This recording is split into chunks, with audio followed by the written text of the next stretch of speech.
paz, irmãos. Bom dia a todos.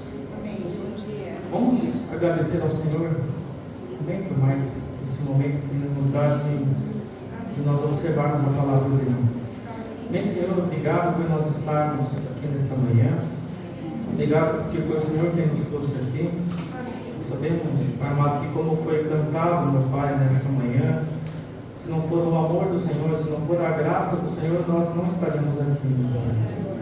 Nós pedimos que o Senhor fale conosco através do Seu Espírito Santo. Nós sabemos que o Teu Espírito é o único que tem o poder de romper os corações, de nos mudar a nossa mente, de mudar o nosso coração, como foi lido pelo Rafa nesta manhã em Romanos 12, de nós apresentarmos a Ti um culto racional, um culto perfeito, um culto consciente, meu Pai, e que tudo na nossa vida, nossas emoções, nossos pensamentos, tudo seja conduzido pelo Teu Espírito para a adoração a Ti nesta manhã. Pedimos, meu Pai, que o Senhor fale conosco mais uma vez pela Tua infinita graça e que, Pai amado, o Teu Espírito, Pai amado, nos conduza nesta manhã. Amém. Nós pedimos no Teu nome, Senhor Jesus. Na última oportunidade que o Chico, na penúltima oportunidade que o irmão Chico ministrou a palavra, se não me falha a memória, no começo do mês de dezembro, o irmão Chico ministrou a palavra lá no livro de Lucas, no Evangelho de Lucas, capítulo 10, onde ele mencionou rapidamente sobre a questão de Betânia e sobre a questão de ser um lugar de refúgio. E talvez alguns irmãos se lembrem que o Chico chegou a mencionar na ministração que em um momento oportuno ele próprio, conduzido pelo Senhor, ministraria uns aspectos mais abrangentes do que Betânia significa na vida daquele que é nascido de novo. Obviamente, quando o Chico ministrou aquela palavra, me chamou muito a atenção, e eu estava justamente preparando essa ministração que falava de uma cidade que é justamente o oposto de Betânia, que é Ziclag, uma cidade que é totalmente ao contrário do que Betânia representa na vida daquele que é nascido de novo. Então, na medida que o Espírito Santo nos conduzir nesta manhã, eu gostaria de fazer um paralelo entre a cidade que o cristão deve habitar e a cidade que nós devemos evitar habitar. Obviamente como símbolos, né? Vamos tentar fazer esse paralelo. E na última mensagem que eu tive a oportunidade de compartilhar com os irmãos, nós consideramos acerca da soberania de Deus e da autoridade humana, né? Nós vimos que a autoridade humana ela é limitada pela soberania de Deus. Nós entendemos que o povo de Deus ele deve tratar a autoridade com o temor do Senhor e que Deus exalta o justo e julga a autoridade injusta. Então, esse foi o tema da última ministração. Dessa mensagem, como vocês podem ver, nós vemos aqui um homem tipificando um cristão que está caminhando aqui, né, em um caminho, e ele deve escolher o seu destino, Betânia ou Ziclag, aonde é que o cristão deve habitar. Vou fazer um paralelo com João capítulo 12, versículo 1 ao 3, que é a nossa primeira leitura nessa manhã, e na sequência nós vamos ler 1 Samuel capítulo 27, a partir do versículo 1, mas nós vamos fazer essa segunda leitura à medida que nós avançarmos no texto. Amém? Então, por gentileza, eu gostaria que vocês abrissem comigo no Evangelho de João, no capítulo 12.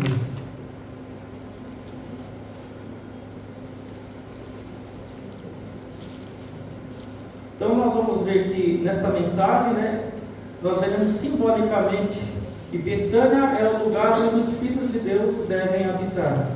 Nós entenderemos que Ziclag é o lugar do cristão que ele está dividido com o mundo. Ele está como alguns irmãos gostam de usar essa brincadeira muito antiga, né? Isso vai revelar um pouco da minha idade, que é o cristão Raimundo. Isso aqui vai me entregar um pouco, né? Que é meio pé da igreja, meio pé no mundo, né? Mas essa aqui vai entregar um pouco a minha idade. Eu acho que os irmãos mais atuais não falam mais sobre essa expressão, né? E o terceiro aspecto, né, que é o preço de ficar em Ziclag, é chamado para voltar, e o chamado para voltar a Betânia se cumpre na pessoa de Cristo. Então a vida cristã, ela é marcada por essas escolhas constantes. Não apenas escolhas morais, que geralmente é o que vem à nossa mente primeiramente, né? Mas escolhas de lugar espiritual mesmo. A Bíblia apresenta cidades e nós podemos fazer diversas vezes esse paralelo, que representam estados no coração da pessoa, né? Então, por exemplo, Betânia, na vida de Jesus e dos seus discípulos, era um lugar de comunhão, como o Chico havia mencionado na ministração dele. Eu estou tentando fazer esse gancho para ficar mais fácil de nós compreendermos. É um lugar de comunhão, um lugar de descanso, um lugar de ensino, um lugar de amor. Era um refúgio em meio a um mundo hostil. E nós temos Ziclag, que é o que nós vamos ler em Samuel hoje, no primeiro livro de Samuel. E Ziclag, na vida de Davi, foi um lugar de fuga, um lugar de concessão, um lugar de associação perigosa com os inimigos de Deus. Então, Davi, o homem segundo o coração de Deus, ele chegou um momento em que ele cansou de esperar, que ele teve medo e que ele decidiu buscar segurança fora da vontade de Deus. Então, esse sermão, ele nos convida a refletir nesta manhã com uma pergunta. Eu sempre gosto de iniciar a palavra com uma pergunta, porque nos traz uma reflexão durante o sermão. E a pergunta é: estamos vivendo em Betânia ou em Ziclag? É uma pergunta para a nossa reflexão, né? E vamos começar, para nós termos um ponto de partida, por Betânia. Por isso, João capítulo 12, versículos 1 ao 3, que diz assim, vou ler a leitura, vou fazer a leitura aqui. Foi, pois, Jesus 6 dias antes da Páscoa a Betânia, onde estava Lázaro, o que falecera, e a quem ressuscitara dentre os mortos. Fizeram-lhe, pois, ali uma ceia, e Marta servia, e Lázaro era um dos que estavam à mesa com ele. Então Maria, tomando um arrátel de unguento de nardo puro, de muito preço, ungiu os pés de Jesus e enxugou-lhe os pés com os seus cabelos, e encheu-se a casa do cheiro de unguento. Somente esse trecho aqui, obviamente não poderíamos nos dedicar o tempo que é necessário para abranger todos os aspectos que está escrito nesta palavra. Eu estou citando apenas como pano de fundo para aquilo que o Senhor vai nos conduzir ainda nesta manhã. Mas Betânia, como eu já mencionei, era um lugar onde Cristo era bem-vindo. Betânia era uma aldeia simples, sem destaque político, sem destaque religioso. Era localizada a poucos quilômetros de Jerusalém. No entanto, espiritualmente, Betânia se tornou um dos lugares mais significativos do ministério de Jesus. Então, sempre que a hostilidade crescia, sempre que a perseguição se intensificava contra a pessoa de Cristo, o Senhor Jesus, ele se retirava para Betânia. Isso nos ensina que o verdadeiro refúgio do povo de Deus não é o isolamento, mas a comunhão. Então, quando o mundo fecha o cerco contra nós, que estamos em Cristo, e nós vivemos naquela intensa agonia, naquela intensa perseguição, parece que está tudo desabando à nossa volta, o chamado do Senhor para nós é para buscarmos a comunhão. É na comunhão que nós somos guardados do pecado, é na comunhão que nós somos fortalecidos no desânimo, é na comunhão que o Senhor nos exorta quando nós estamos pendendo ao erro. Então, o lugar da comunhão é o lugar do remédio para aquele que está em Cristo, é o lugar de descanso. Então, nesses primeiros 2 versículos de João, Jesus não apenas passava por Betânia, como por diversas cidades ele passou, mas ele era recebido em Betânia. Era diferente, as portas eram abertas para que o Senhor Jesus entrasse naquela casa e ali ficasse naquela casa, tivesse comunhão com aqueles que estavam naquela casa em Betânia. Então havia mesa naquela casa, havia tempo, havia espaço para o Senhor. Isso revela que Betânia representa o coração que acolhe a Cristo sem reservas. É aquele, quando nós nos dirigimos à presença do Senhor, isso é uma coisa que deve nos chamar muito a atenção. Nós não devemos ter pressa de nos retirar da comunhão. Não devemos ter pressa de fazer uma leitura corrida só para poder bater a meta da leitura daquele dia. Não, nós temos que, se for possível, gaste um tempo a mais, abra mão de outras coisas para gastarmos tempo com o Senhor. O Senhor tem algo a revelar a nós nesse momento que nós temos de comunhão com Ele. Então não precisamos ter pressa. Muitas vezes, o momento que o Senhor vai servir o melhor da refeição da mesa, nós nos levantamos e saímos, porque temos compromissos, porque temos coisas na nossa vida legítimas que precisam ser resolvidas. Mas o Senhor quer que nós gastemos um pouquinho mais de tempo para nós podermos nos deliciarmos na mesa que Ele propõe para nós. É um chamado dele para nós. Continuando aqui. Então, enquanto Jerusalém questionava, enquanto Jerusalém armava ciladas, enquanto Jerusalém rejeitava a pessoa de Cristo, Betânia abria as portas para Cristo. O mundo, ele pode tolerar Jesus como uma ideia, mas Betânia o recebe como Senhor. Percebe? É muito comum aí fora, dificilmente alguém vai dizer que nunca ouviu falar acerca de Jesus aí fora. Mas quantos de fato têm comunhão com Ele? Podem desfrutar de ser apacentados pelo Supremo Pastor de nossas almas. Poucas pessoas podem fazer isso. Então, muitos querem os benefícios de Cristo, mas poucos fazem da vida um lugar onde Cristo se sinta em casa. Essa é a grande diferença.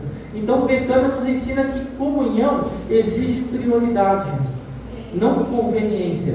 Então, meus irmãos, o chamado do Senhor para nós é que a comunhão ela deve ser buscada. Não é algo que hoje eu não estou me sentindo bem, eu não vou para a igreja hoje. Não, quando você não está se sentindo bem, aí que você tem que ir. É que é ali que o Senhor quer tratar conosco. É ali que o Senhor quer nos animar. Quando você se sentir desamparado, o amparo do Senhor está aqui. Talvez não venha de mim que estou falando, ou de outro irmão que estiver aqui à frente, mas Deus pode usar qualquer um dos seus filhos que está aqui para tocar o seu coração num abraço diferente que Ele dá no final da reunião, num chorar com os que choram, num alegrar-se com os que se alegram. Betânia significa isso para as nossas vidas. Então nós devemos buscar esta comunhão a todo preço, a todo custo, ainda que seja muito caro, ainda que seja dificultoso, ainda que seja distante, ainda que seja, às vezes, meu Deus, é muito distante, não tenho tempo, vai ser uma correria, não vou conseguir aproveitar quase nada. Irmão, faça esse esforço. Faça esse esforço. Como diz, eu vou usar uma expressão muito pentecostal do meu tempo do passado, hoje eu acho que estou muito saudoso. Os irmãos diziam o seguinte, que o lugar que você senta custou o sangue de Jesus Cristo. É uma expressão muito pentecostal isso que eu estou dizendo, mas é muito verdade. Valorize o sangue de Cristo na cruz pelo lugar que você está sentado. Então não abra mão desta comunhão. Então no Salmo 27, no verso 4, nós encontramos aqui, acho que alguns irmãos conhecem de cor esta passagem, diz que uma coisa pedi ao Senhor, e a buscarei, que possa morar na casa do Senhor todos os dias da minha vida, para contemplar a formosura do Senhor e inquirir-nos no templo. Nós devemos buscar, ansiar pela presença de Deus. Continuando aqui, Betânia era um lugar de devoção acima de religiosidade. Então lá em Lucas 10, como o Chico até ministrou, Maria se assenta aos pés de Jesus para ouvir a sua palavra, enquanto Maria está ocupada com muitas coisas. Marta está ocupada com muitas coisas, perdão. Jesus, ele não condena o serviço, mas ele afirma que Maria escolheu uma boa parte. O Chico já ministrou sobre isso, não vou ministrar de novo, porque o Chico já ministrou. Mas puxem esse fiozinho que o Chico deixou ali para nós meditarmos. Já em João 12,3, que nós acabamos de ler aqui, Maria, em vez de estar, vamos dizer assim, não somente aos pés do Senhor Jesus, ela está derramando um perfume caríssimo aos seus pés. Aquilo que parecia desperdício aos olhos humanos, era uma adoração legítima aos olhos de Deus. Então, Betânia nos confronta com uma pergunta: temos feito muito para Deus ou nós só temos estado com Deus? É uma pergunta muito direta para todos nós. Em tempos de perseguição e pressão, a maior proteção espiritual do cristão é uma vida de devoção sincera ao Senhor. Não basta nós estarmos em corpo presente no lugar onde Cristo é adorado. Nós precisamos derramar as nossas vidas aos pés do Senhor Jesus. Entregar todas as áreas da nossa vida que ao controle do Senhor, até aquelas que nós queremos ter o controle dela. O Senhor espera que nós derramemos tudo aos seus pés, a nossa perfeita adoração. Então, Salmo 91, verso 1, é a resposta para tudo isso que nós estamos falando. Eu sei que vocês não conhecem de cabeça, mas diz o quê? Aquele que habita no esconderijo do Altíssimo. Aonde que é o esconderijo do Altíssimo? É aos pés dele, meus irmãos. Não tem outro lugar para estar melhor escondido. Diz que a sombra do Onipotente descansará.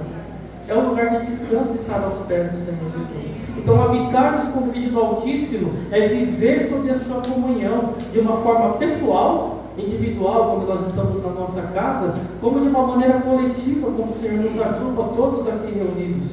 Então, tudo isso envolvendo, obviamente, a prática cristã. Então, Betânia era um lugar de descanso em meio à hostilidade.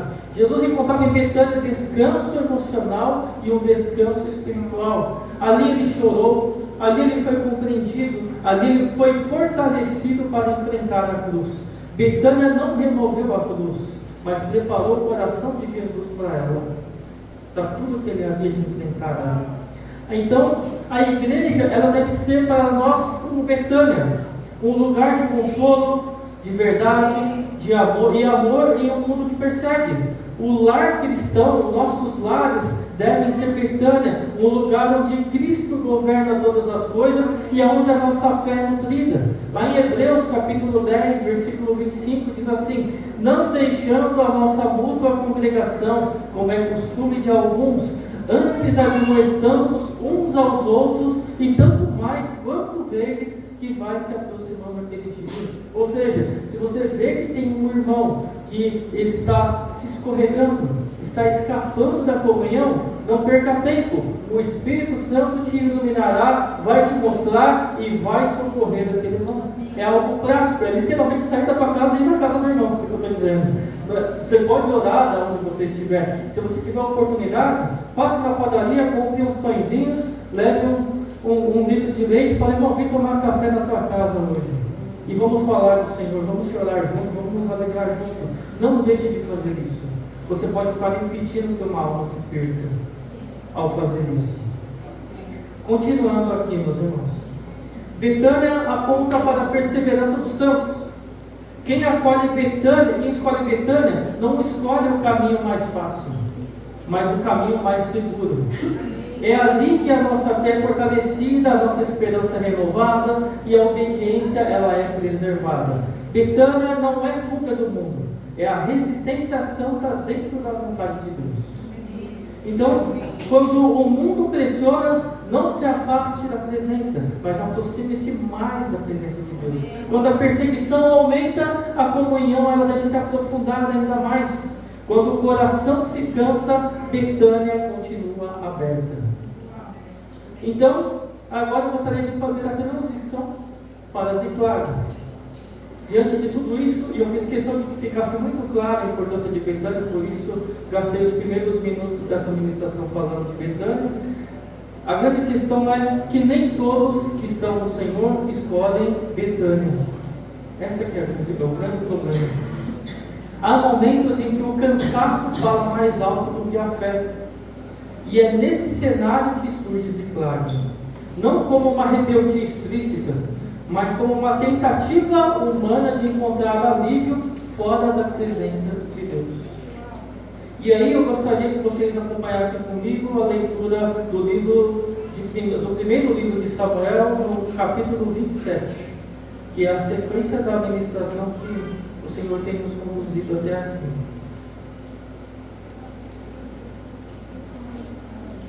Ao invés de fazer uma leitura direta, são 12 versículos, eu gostaria de ir lendo e nós vamos comentando, que aí nós ganhamos o tempo da leitura.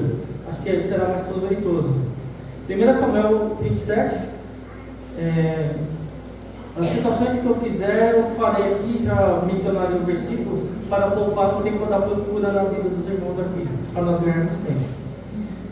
1 Samuel 27, nós vamos ler o capítulo todo, mas vamos ler agora somente o versículo 1, né?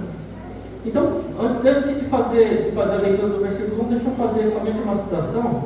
Ziklag, ela surge na história não como um fruto de uma rebeldia aberta, mas como a consequência de um cansaço não tratado espiritualmente. Davi não perdeu a fé em Deus na nossa leitura da história, mas ele perdeu o fôlego de esperar em Deus.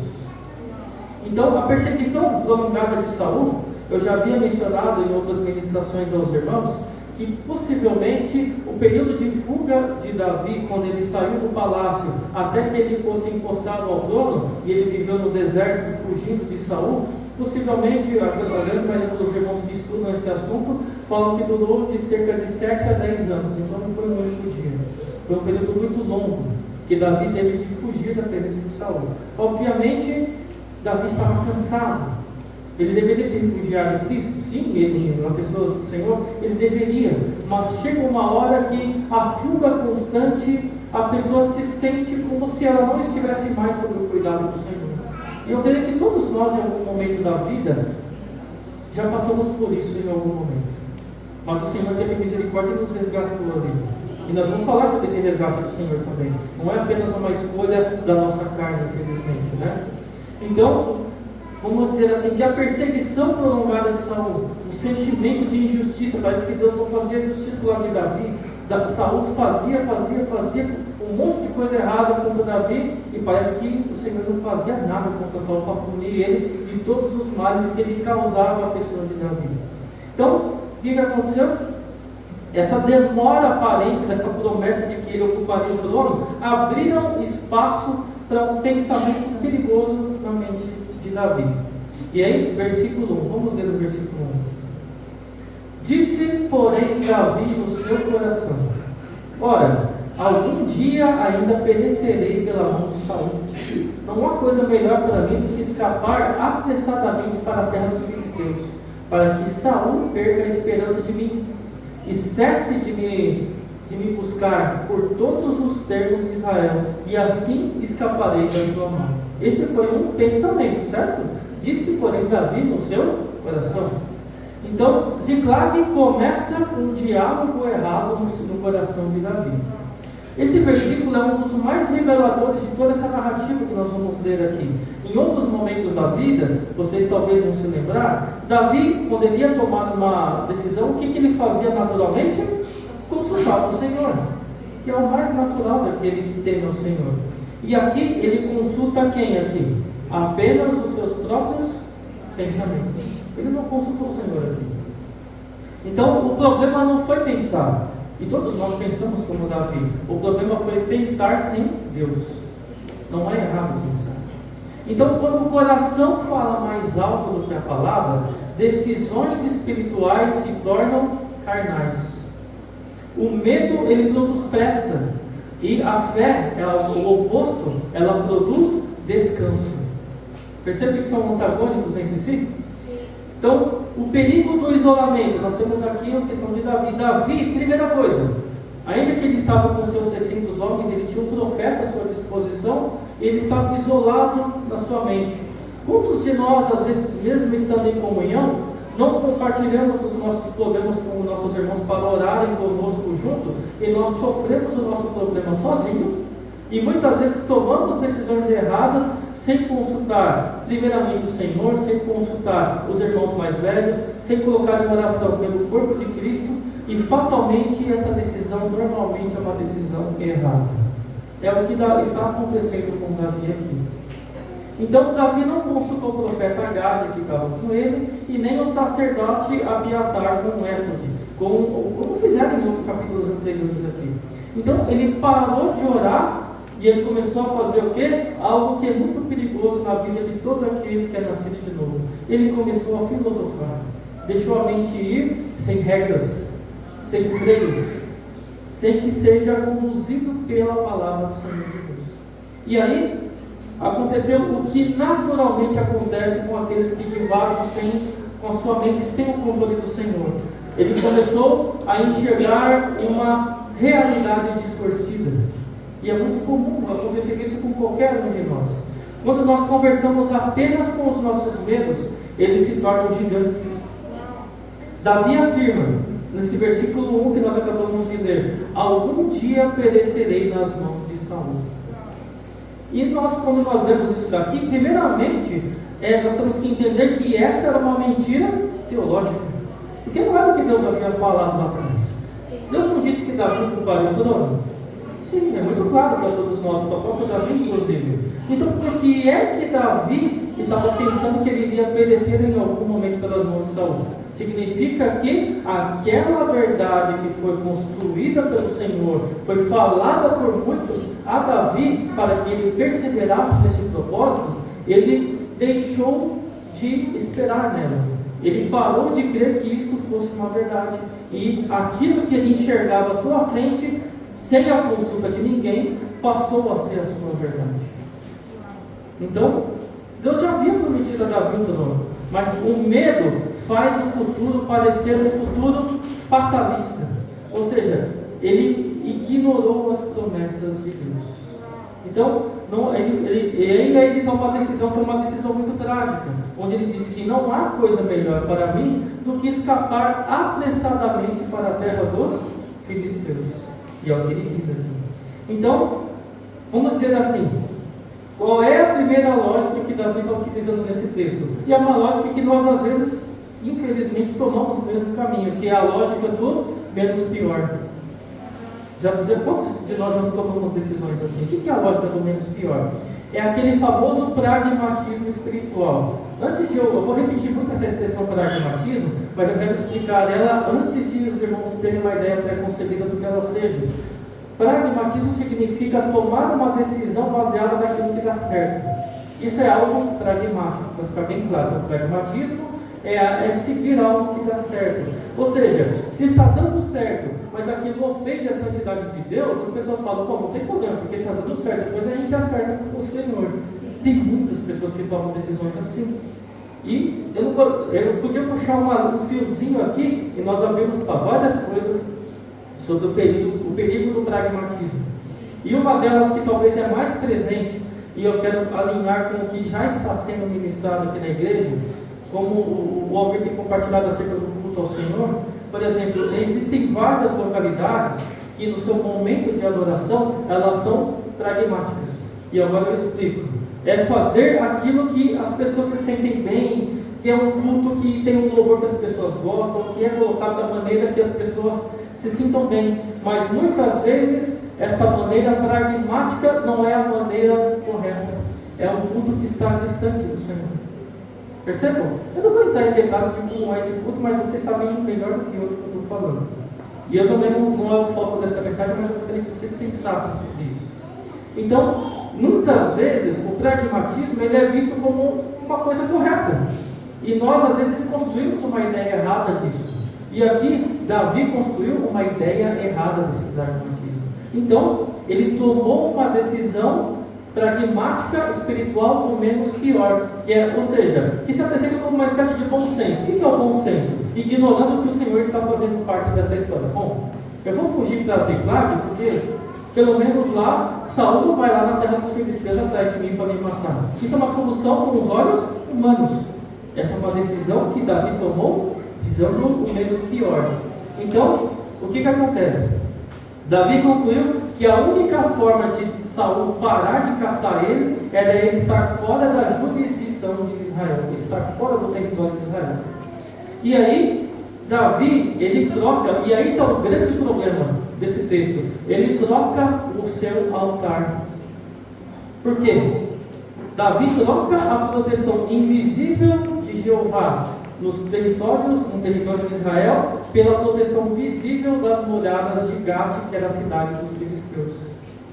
E ali, nós vamos ver que ele prefere ser um servo em terra pagã a ser um fugitivo na terra prometida.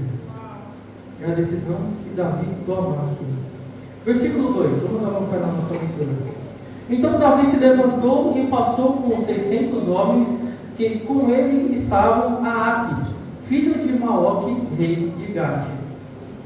Ziklag parece segura, mas é construída sobre alianças perigosas. Vamos lá.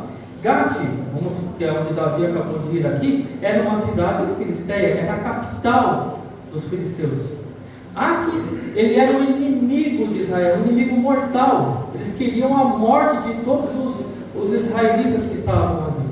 E mesmo assim, Davi se coloca sob a proteção deste rei que queria a morte de seus irmãos. Percebam onde esse texto está conduzindo.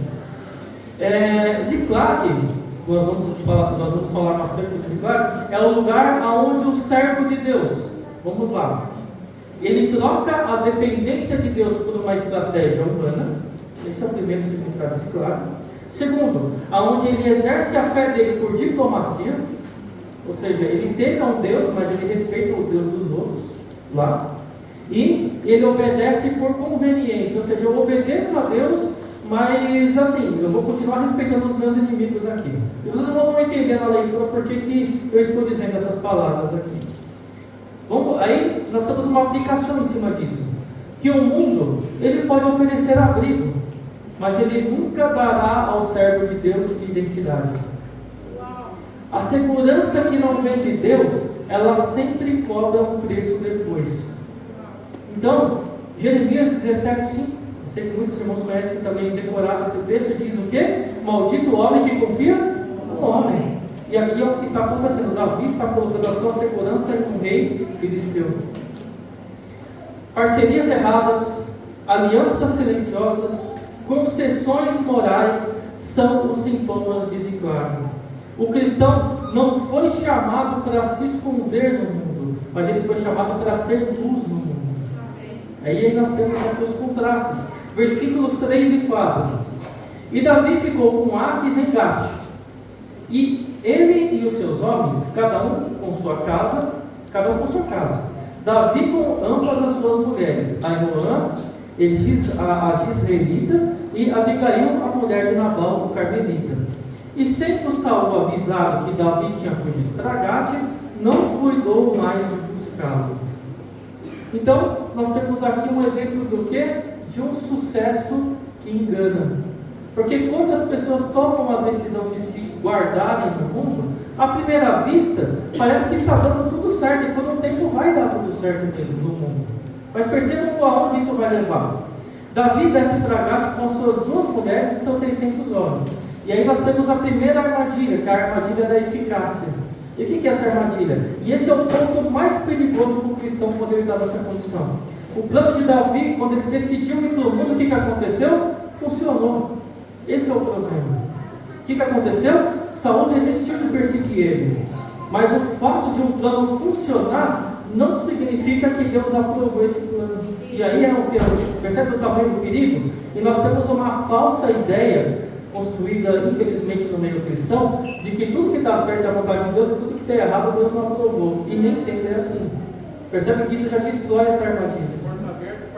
Porta aberta, porta fechada. Às vezes as portas que aparecem abertas para nós são portas armadilhas, que não foram portas que Deus abriu na nossa vida. Isso envolve muita coisa. Eu poderia dizer que porta pode ser N coisas aqui, não vou dar exemplos, mas entendam esses exemplos por gentileza. E aí nós temos um outro aspecto, que é o silêncio de Deus na história toda. O sucesso circunstancial, muitas vezes, serve como uma anestesia espiritual. Davi conseguiu o que queria, ele queria a paz lá na perseguição de Saul. Mas ele perdeu o que ele precisava. O que foi que ele perdeu? A comunhão íntima com Deus. Ele estava distante. Deus não estava mais falando com Davi. Ele estava em uma terra estranha. Então, que tipo de conversa, diante de tudo que nós lemos aqui até nesse momento, nós estamos tendo conosco nos momentos de crise? Quais são as perguntas que nós estamos fazendo a nós mesmos? Você está alimentando as suas convicções com as promessas bíblicas ou com as probabilidades estatísticas? Olha, se isso aqui dá errado, está 90%. Vamos dizer assim. E nós abandonamos. E se eu fizer desse jeito aqui, a coisa vai dar certo por aqui, vai deixar de dar errado ali, e a coisa vai voltar para o trilho, mas é uma decisão totalmente humana, fora da direção do Senhor. Às vezes, o caminho que Deus nos dá, ele é o caminho do deserto. Muitas vezes, na verdade.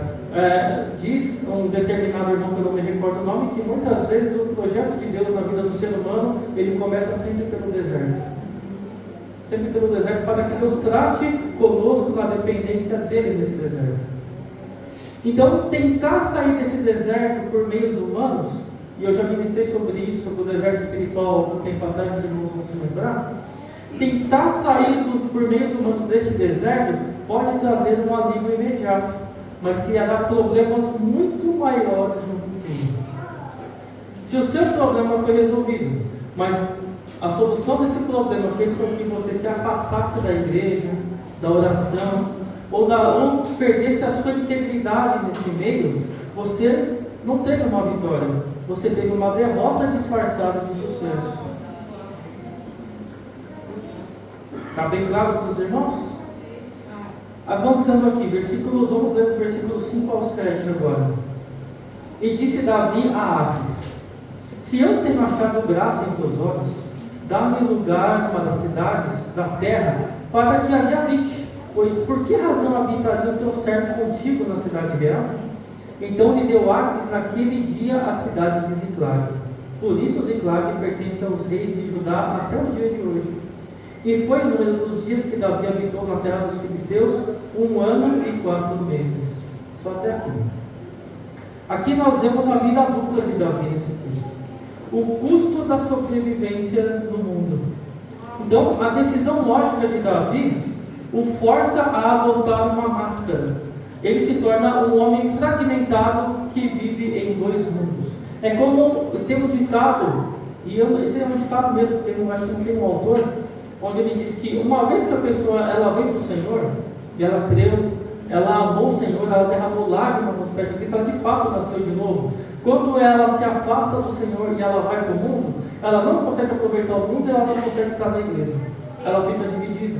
Porque quando ela está lá no mundo, todos os erros que os irmãos possam imaginar quais sejam esses erros, ela nunca consegue aproveitar 100% com toda satisfação como o ímpio está aproveitando, porque o coração dele, o Espírito de Deus que habita dele está chamando ele de volta. Volta para onde você veio. Sim. Será que é isso o seu mais miserável dos homens? Sim. Esperar em Cristo só por essa vida? Sim, esperar em Cristo só por essa vida. A pessoa que se afasta do Senhor, ela nunca vai ser feliz quando ela está afastada do Senhor, não. Porque ela tem uma identidade dentro da igreja. Ela tem uma identidade de filho de Deus.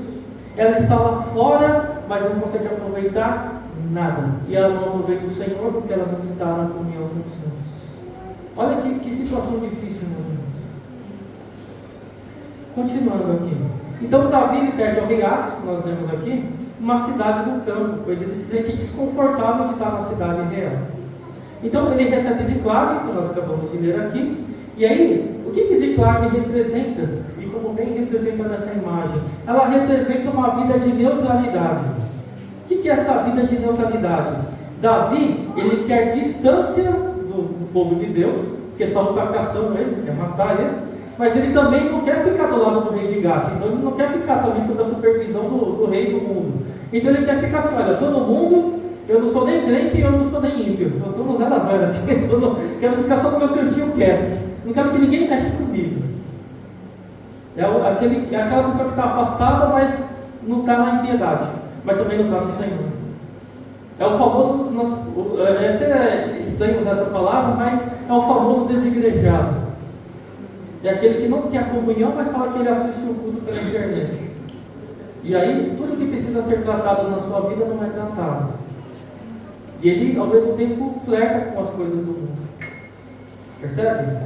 Então, ele deseja os benefícios da proteção do rei filisteu, ou seja, do mundo, mas ele quer manter a sua identidade israelita em segredo. Ele continua sendo crente, mas sem ser crente, e ele é um ímpio sem ser ímpio. Ele está no meio do caminho dos dois lados. Então, nesse pragmatismo espiritual de fazer o que dá certo, a gente tenta fazer o quê? Criar os famosos puxadinhos da nossa vida. Essa expressão é bem conveniente. O que é esse puxadinho da nossa vida? Onde Deus não vê o que a gente faz no mundo e ao mesmo tempo o mundo não vê quem nós somos em Deus.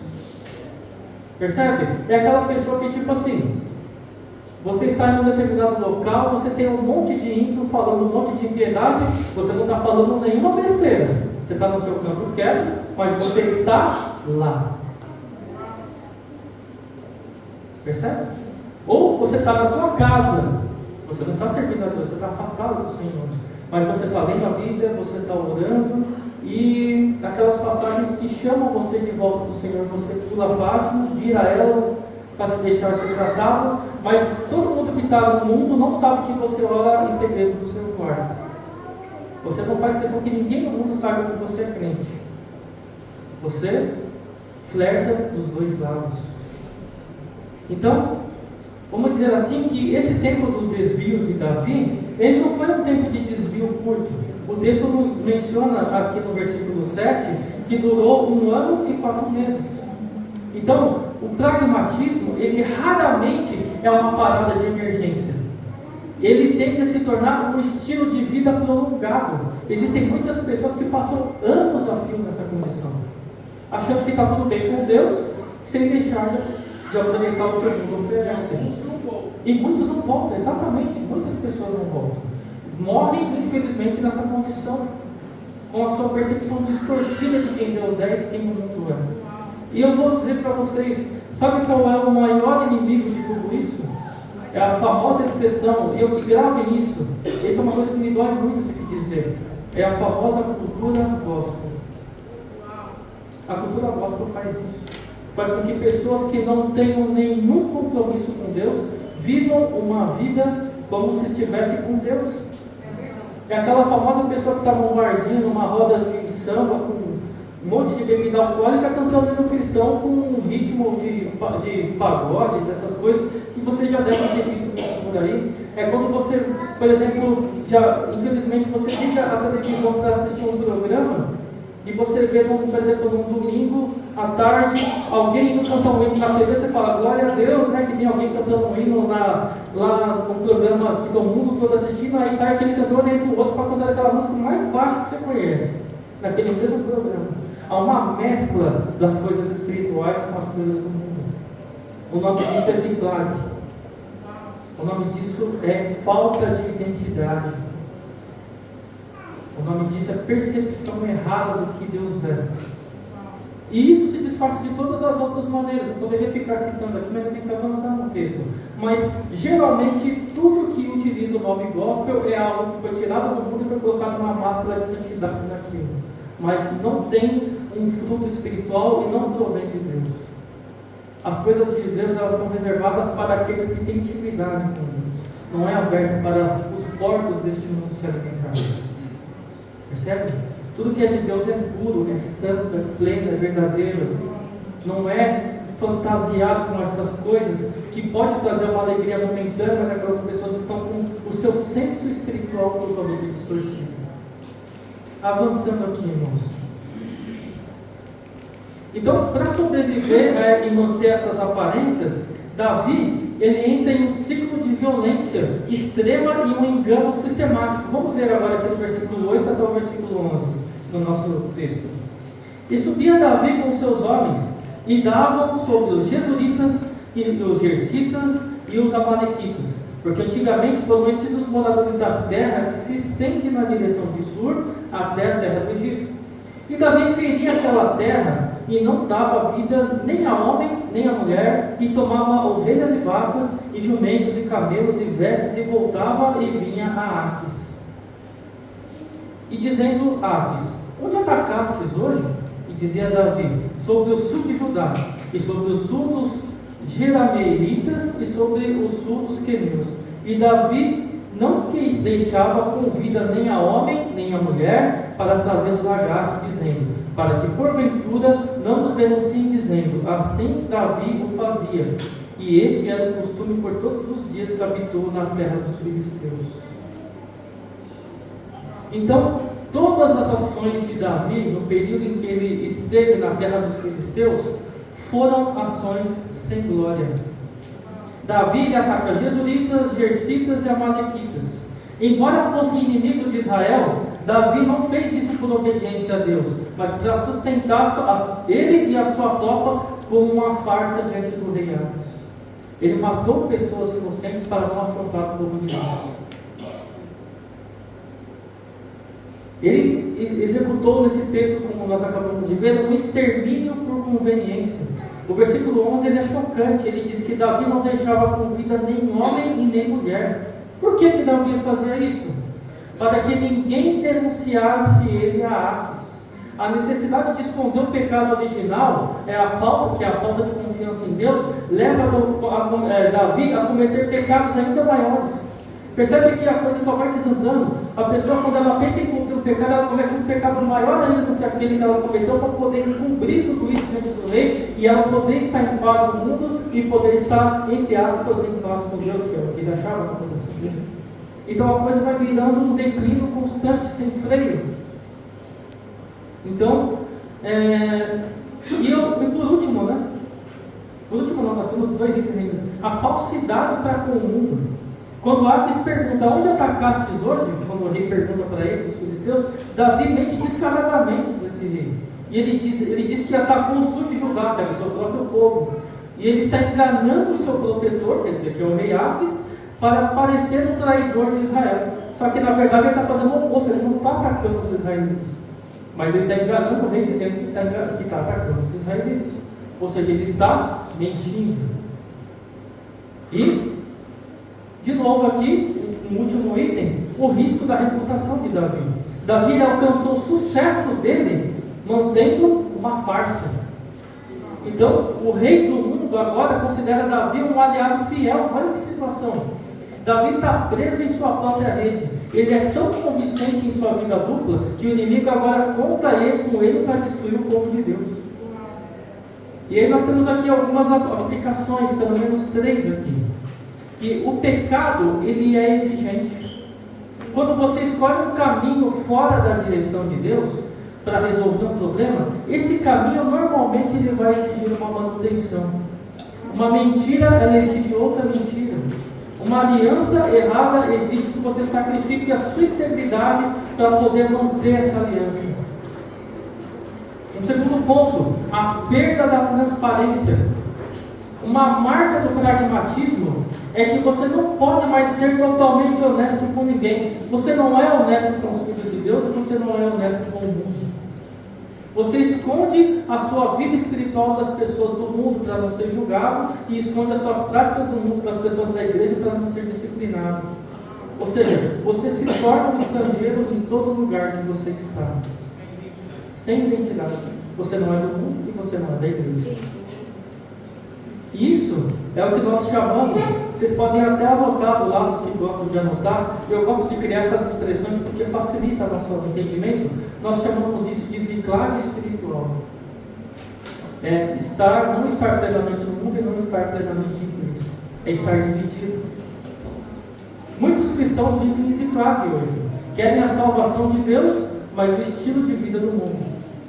O problema é que em ziclage você acaba gastando mais energia escondendo quem você é do que servindo a quem você ama. Você tem que encobrir todos os lados. Exatamente, o coração está dividido, há 2 senhores ali, há 2 amores. Então, mas apesar de tudo isso, e parece que é uma história difícil essa que eu estou contando para vocês nesta manhã, apesar de tudo isso, o ziclage não é o fim da história. A mesma mão que permitiu a descida de Davi é a mão que prepara a sua restauração. Quando o ziclage cai, Deus começa a levantar novamente aquele que se humilha. E aí vamos avançar na nossa leitura. Acho que eu não li o versículo 12, eu acabei passando batido aqui, né? Exatamente, versículo 12, vamos ver o versículo 12. E Aques confiava em Davi, dizendo: Fez-se ele, por certo, aborrecível para com o povo de Israel, por isso me será por servo para sempre. Aquele que está dividido em ziclage será eternamente servo do mundo, e não será servo do Senhor. Percebe o perigo de a pessoa viver com essa vida dividida? Ela, na verdade, ela se tornou um servo do mundo, um servo do rei Aques, um servo dos filisteus. Então, avançando aqui, o capítulo 28, vou avançar para o capítulo 28, apenas os 2 primeiros versículos, que diz assim: E sucedeu naqueles dias, eu vou ler só o primeiro versículo primeiro. E sucedeu naqueles dias que, juntando os filisteus, os seus exércitos à peleja, para fazer guerra contra Israel, diz Aques a Davi: Sabe de certo que comigo sairás ao arraial, tu e os teus homens. Olha a condição que a coisa chegou. Ziclage não foi apenas um lugar de moradia, foi um processo espiritual que Davi estava passando ali. No início parecia uma solução, estava tudo dando certo. Depois, Ziclag tornou-se uma armadilha. Deus, em sua graça, nós cantamos muito sobre a graça aqui nessa manhã, e é importante, eu quero destruir uma mentira teológica, como eu vou afirmar aqui agora. Existem muitos irmãos que, infelizmente, talvez por desconhecimento, eu imagino, que afirmam que a graça começou no Novo Testamento, com a pessoa de Cristo. Se o que está acontecendo aqui no Antigo Testamento, na vida de Davi ser resgatado por Deus, não se chamar graça, eu não sei o que se chama. Davi está distante do Senhor, mas a graça de Deus no Antigo Testamento foi lá e resgatou Davi. É graça, irmãos. Então a graça de Deus, ela começa no Éden, quando desde lá Deus faz uma promessa que de lá nasceria aquele que esmagaria a cabeça da serpente. A graça começa no Éden. A graça começa, meus irmãos, antes mesmo de nós termos vindo a este mundo. Quando Deus ele marcou na sua história, nas linhas da história, qual é o dia que você seria alcançado pela misericórdia dele e estaria aqui nos braços do Pai. Então a graça de Deus, ela é eterna, meus irmãos, é um dos princípios elementares dos atributos de Deus. Então não creia na mentira que a graça começou só no Novo Testamento. Isso é uma falta de percepção do todo da história do plano de Deus. Amém? Mas continuando aqui, o preço de Ziclag é a perda da paz e a perda da clareza espiritual. Aqui Davi se vê num dilema impossível. E olha o dilema que o texto coloca aqui. Se ele lutar nessa guerra que o rei chamou ele vai trair Israel. Ele não lutava contra os seus próprios irmãos.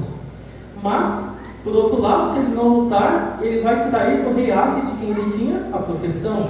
Olha a confusão que Davi estava metido nesse texto. Então, Ziclag sempre nos coloca em situações onde não há uma saída espiritual. O coração ele perde a clareza, a consciência fica confusa e a alma perde o descanso. Essas três coisas. E aí, nós vamos perceber aqui que existe o quê? Um conflito de interesse nesse texto. Áquis não quer apenas que Davi proteja as fronteiras da região dos filisteus. Ele quer que Davi marche contra o povo de Deus. E é isso que o mundo vai querer que a gente faça. O mundo não vai querer que você fique neutro. O mundo vai querer que você afronte diretamente o rei de Deus. Ele vai exigir uma escolha, outra mais, outra menos daquele que está nessa situação. O pragmatismo espiritual, ele sempre leva o cristão a um ponto onde ele é forçado a escolher. Ou você é ímpio ou você é crente. Você não pode ficar no meio. Ou você trai os seus princípios, ou você trai o sistema que está protegendo você de ser tratado. Mas você precisa tomar uma decisão. Não existe meio termo. E aí existe uma cobrança do mundo. Não existe almoço grátis no mundo. Se você usa as táticas do mundo para crescer, para se proteger, o mundo eventualmente vai exigir que você use essa sua força contra o reino de Deus. Então, quando a vida cristã se torna peso constante, talvez o problema não seja a cruz, mas o caminho que nós temos escolhido. Deus nos chama de volta antes que o dano seja maior para as pessoas que estão nessa situação. Vamos avançar para o versículo 2, do capítulo 28. Então disse Davi a Áquis: assim saberás o que fará o teu servo. E disse Áquis a Davi: por isso te terei por guarda da minha pessoa para sempre. Olha a segurança de Davi. Daí vai ser a segurança do mundo, segurança do rei, segurança particular da guarda do rei. E aí, nós vamos entrar numa situação que nós podemos chamar aqui de labirinto da alma. O que é esse labirinto da alma? Esta é uma das frases mais tristes da vida de Davi. Ele não pode dizer sim, pois seria trair o Deus de Israel. E ele não pode dizer não, pois ele seria executado pelo rei Áquis. Ele é forçado a ser vago, evasivo e sombrio. Ele não diz nem sim, ele não diz nem não. Então, quando a pessoa está nessa condição e ela está dividida no mundo, ele perde a voz profética. Davi, o homem que compunha salmos e profetizava, agora mal consegue dar uma resposta clara desse rei que lhe fez uma pergunta. Olha que condição essa divisão leva a Davi. O pragmatismo, ele rouba a nossa clareza moral. Quando nós estamos em pecado, nós perdemos a autoridade de dizer sim, sim, sim ou não, não. A pessoa ela sempre fica dividida. Ela não consegue ser clara nas decisões dela. E existe uma ironia trágica aqui nesse texto.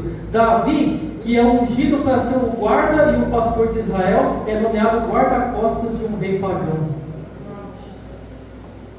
São textos que na nossa leitura passam batidos, não são? São reflexões como essa que nos chamam a atenção, irmãos.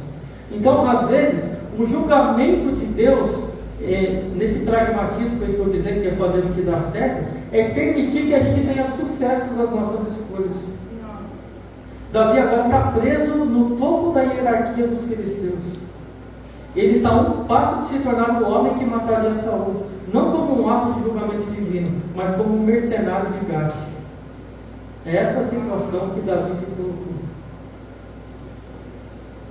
Então, irmãos, fazendo aplicações aqui, para nós caminharmos para o final, o mundo, ele sempre vai exigir o quê? Uma lealdade total. Você pode achar que pode usar o sistema do mundo até um determinado ponto, falar, olha, até aqui eu vou, e eu não vou me misturar com eles nessa vergonha toda que esse mundo pratica. Mas vai chegar um dia que nessas tomadas de decisão, nessas tomadas de decisões nossas, o seu chefe, seu círculo social, a cultura em que você vive, vai exigir que você marche contra os valores de Cristo. Então, existe o que? Aquela agonia da ambiguidade. Você viver uma vida dupla é exaustivo, é muito cansativo. Tentar agradar a Deus e tentar agradar o mundo nos deixa sem palavras e nos deixa sem paz. Se você não consegue ser claro sobre sua fé no ambiente onde você buscou segurança, você está em um beco sem saída. Como é que nós somos conhecidos nos lugares que nós frequentamos? No nosso trabalho, na escola, na nossa família, com as pessoas que convivem conosco. Nós somos conhecidos como servo de Deus ou qualquer outro título que vocês possam imaginar. Então, e aí nós vamos ver o quê? Que uma intervenção da graça de Deus, graças a Deus misericordiamente, Ele intervém nessa situação. Que embora o texto ele termine aqui, porque no versículo 3 o assunto vira, né? Nós vamos, começa a ser tratado acerca de Saul, no capítulo 29, no capítulo 28, nós sabemos que Deus ele vai intervir no capítulo 29, que é através dos príncipes dos filisteus, que eles rejeitam Davi. Isso nos ensina que às vezes Deus nos livra das nossas próprias escolhas erradas através de humilhações públicas.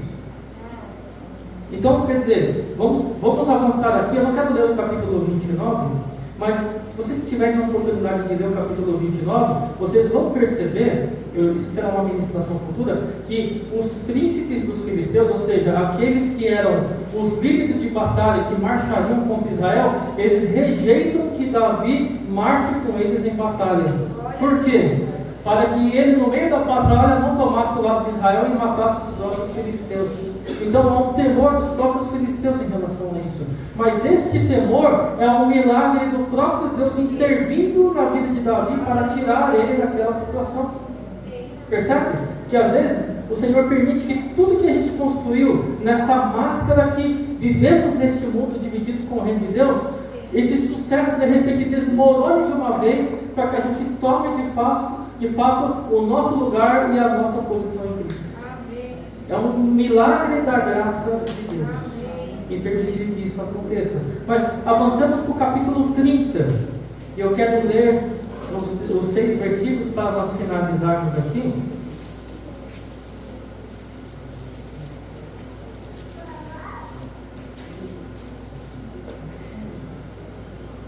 Depois que eles saem daquela confusão da batalha, onde os príncipes pedem para que ele se retire e volte para o seu lugar, diz o texto o seguinte: sucedeu, pois, que chegando Davi e seus homens ao 3º dia a Ziclag, ele não participou da batalha, né? Já os amalequitas tinham invadido o sul e Ziclag, e tinham ferido a Ziclag e tinham queimado a fogo, e tinham levado cativas as mulheres e todos os que estavam nela, tanto os pequenos como grandes. A ninguém, porém, mataram, tão somente os levaram consigo e foram no seu caminho. E Davi e os seus homens chegaram à cidade, e eis que estava queimada a fogo, e suas mulheres, seus filhos e suas filhas tinham sido levados cativos. Então Davi e o povo que se achava com ele alçaram a sua voz e choraram até que neles não houve mais forças para chorar. Também as duas mulheres de Davi foram levadas cativas, Ainoã, a Giselita, e Abigail, a mulher de Nabal, o Carmelita. E Davi muito se angustiou, porque o povo falava de apedrejá-lo, porque a alma de todo o povo estava em amargura, cada um por causa dos seus filhos e das suas filhas. Todavia, Davi se fortaleceu no Senhor, seu Deus. Deus permite que Ziclag seja ferida para restaurar o coração. Então, em 1 Samuel 30, enquanto Davi está fora, Ziclag é queimada. Suas mulheres e seus filhos são levados cativos. O lugar que parecia seguro se torna frágil. Não existe segurança no mundo.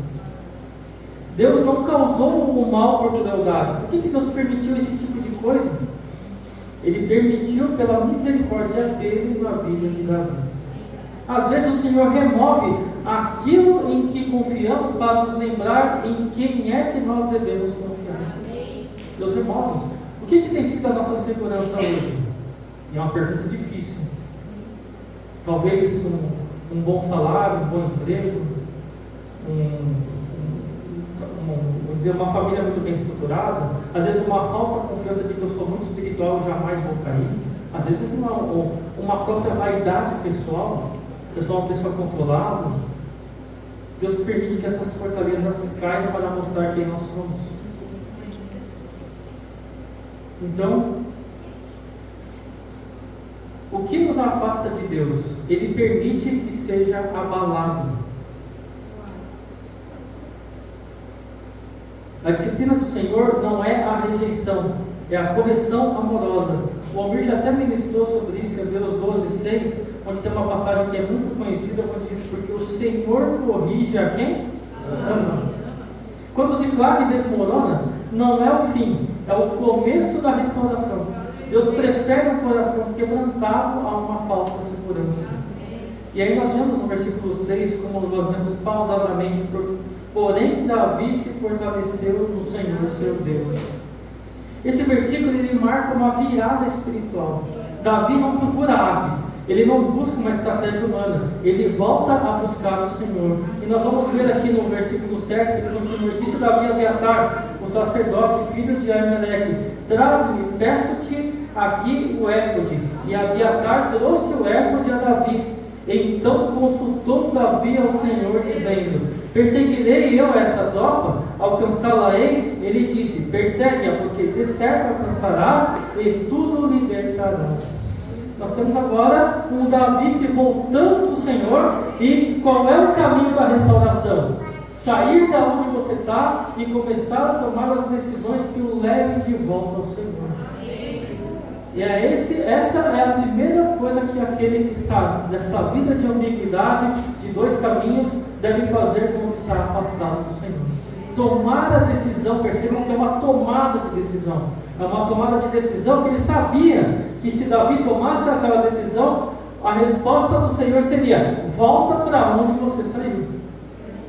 Então, o chamado do Senhor para aquele que está afastado do Senhor é: volta para onde você saiu. Volta do ponto que você caiu. Volta para a comunhão. Volta para Betânia. Saia de Ziclag. Essa é a direção do Senhor. O retorno à vontade de Deus, ele restaura o chamado e restaura o nosso futuro. Deus, ele não espera a nossa perfeição, mas ele espera o nosso retorno. A restauração começa quando essa dependência é tomada. Lá no Salmo 119, verso 67, nós vamos encontrar aqui Davi escrevendo nessas palavras: antes de ser afligido, andava errado. Então sempre há um caminho de volta. O mesmo Deus que permitiu a queda, ele sustenta o arrependido. Então Deus não apenas restaura Davi, mas o conduz à vitória. Tudo é recuperado, nada se perde. Ziclag, que foi lugar de dor, se torna um marco de aprendizado espiritual na vida de Davi. E aí nós vemos no versículo 9, só para os irmãos entenderem no final aqui, Porque partiu pois Davi, ele e os 600 homens que com ele se achavam, e chegaram ao ribeiro de Besor, onde pararam os que ficaram atrás. E perseguiu-os Davi, ele e os 400 homens, pois que 200 homens ficaram, por não poderem, de cansados que estavam passando o ribeiro de Besor. E acharam no campo um homem egípcio, e o trouxeram a Davi. Deram-lhe pão e comeu, e deram-lhe a beber água. Deram-lhe também um pedaço de massa de figos secos e 2 cachos de passas. E comeu, e voltou-lhe o seu espírito, porque havia 3 dias e 3 noites que não tinha comido pão e nem bebido água. Então Davi lhe disse: de quem és tu, e de onde és? E disse o moço egípcio: sou servo de um homem amalequita, e meu senhor me deixou porque há 2 dias e 3 dias nós invadimos o lado do sul dos Queretitas e o lado de Judá, e o lado do sul de Caleb, e pusemos fogo a Ziclag.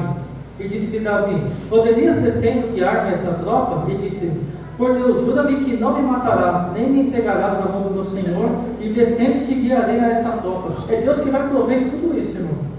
E descendo o guiou, e eis que estavam espalhados sobre a face de toda a terra, comendo e bebendo e dançando por todo aquele despojo que tomaram da terra dos filisteus e da terra de Judá.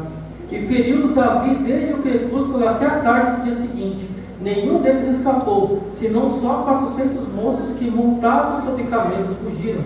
Assim salvou Davi tudo quanto tomaram os amalequitas. Também as suas 2 mulheres salvou Davi. E ninguém lhes faltou, desde o menor até o maior, e até os filhos e as filhas, e também desde o despojo até tudo quanto lhes tinham tomado, tudo Davi tornou a trazer. Também tomou Davi todas as ovelhas e vacas, e levaram-nas adiante do outro gado, e diziam: este é o despojo de Davi. E chegando Davi aos 200 homens que, descansados que estavam, não puderam seguir a Davi, e que deixaram ficar no ribeiro de Besor, esses saíram ao encontro de Davi e do povo que com ele vinha, e chegando a Davi com o povo, o saudou em paz. O texto vai adiante aqui, mas aqui é o suficiente para nós entendermos o desfecho na história. Tudo o que Davi havia perdido com a destruição de Ziclag foi restaurado e nada se perdeu. Então, Deus, Ele transforma esses fracassos espirituais nossos em testemunhos. O arrependimento verdadeiro, ele não apenas ele cura o passado, mas ele prepara o futuro. Lamentações, capítulo 3, versículo 31 nos diz: porque o Senhor não rejeitará para sempre. Não importa o quão longe alguém tenha ido distante do Senhor, a graça de Deus alcança essa pessoa onde ela estiver. Voltar para Deus nunca é uma derrota, é uma vitória espiritual. Então, Ziclag caiu para que Davi se levantasse. Mas toda essa história aponta para algo muito maior.